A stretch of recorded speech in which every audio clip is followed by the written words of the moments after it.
Gomtipur police વિસ્તારમાં 4 તોડા કબ્રસ્તાન છે, એની બાજુમાં એક મેડિકલ સ્ટોર આવેલો છે. એ મેડિકલ સ્ટોર આગળ ગઈકાલે રાત્રે 2 જણા છે, એ લોકો ત્યાં આગળ કોઈ દવા બતાવવા માટે ગયા હતા અને દવા બાબતે પૂછપરછ કરી ત્યાંથી પરત થતા તે દરમિયાન ત્યાં આગળ જે મેડિકલ ઓનર છે તેમજ એની જોડે અન્ય જે માણસ બેઠેલો હતો એ લોકો જોડે બોલાચાલી થયેલી હતી. એ બાબતનો ભાર રાખીને જે લોકો દવા લેવા ગયેલા હતા એને એમણે એક મિત્ર છે જેનું નામ મઝહર છે, એ મઝહરને બોલાવીને જે મેડિકલના સંચાલક છે મોહસિન શેખ અને આસિફ શેખ એ લોકો જોડે બોલાચાલી કરેલી હતી.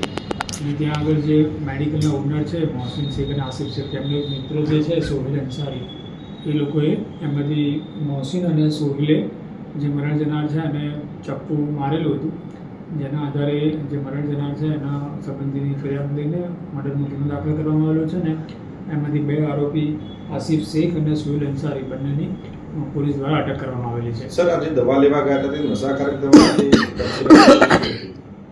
એ લોકો જોડે ઓલરેડી કોઈ દુખાવા માટેની દવા હતી. એ દુખાવા બાબતેની દવા માટે લોકો ત્યાં પૂછપરછ કરવા માટે ગયેલા હતા કે અમારી જોડે જે દવા છે એ પ્રોપર છે કે આ સિવાય બીજી કોઈ દવા આવે છે. એ બાબતે લોકોની દુકાન સંચાલક જોડે વાતચીત થઈ હતી. ત્યાંથી ઉતરીને નીકળતા હતા એ દરમિયાન એમની ત્યાં આગળ કોઈની જોડે બોલાચાલી થયેલી હતી. આરોપીનો કોઈ ઇતિહાસ સામે આવ્યો છે ખરા? ગુનાહિત ઇતિહાસ જે આરોપી છે આરોપીના કોઈ ગુનાહિત ઇતિહાસ, એમાં એક આરોપી છે એની વિરુદ્ધમાં અગાઉ બાવળા પોલીસ સ્ટેશનમાં ગુનો દાખલ થયેલો છે અને જે મરણ જનાર છે મરણ જનારની વિરુદ્ધમાં મલ્ટિપલ ઓફેન્સ અલગ અલગ પોલીસ સ્ટેશનમાં દાખલ થયેલા છે. સાહેબ, આ બનાવ પાછળનું કોઈ ચોક્કસ કારણ હજી સુધી નથી, આરોપીનું કેવું શું છે આ કેસમાં?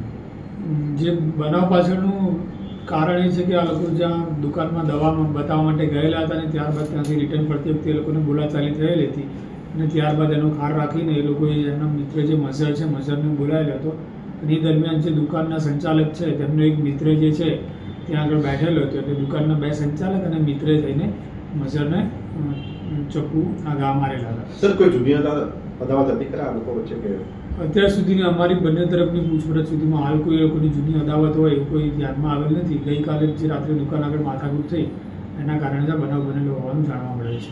સાહેબ, આ દુકાનમાં કોડેક્સવાળી કપ સિરપ મળતી હોય એવી પણ વાત છે, એ બાબતે કોઈ તપાસ કરવામાં આવી છે?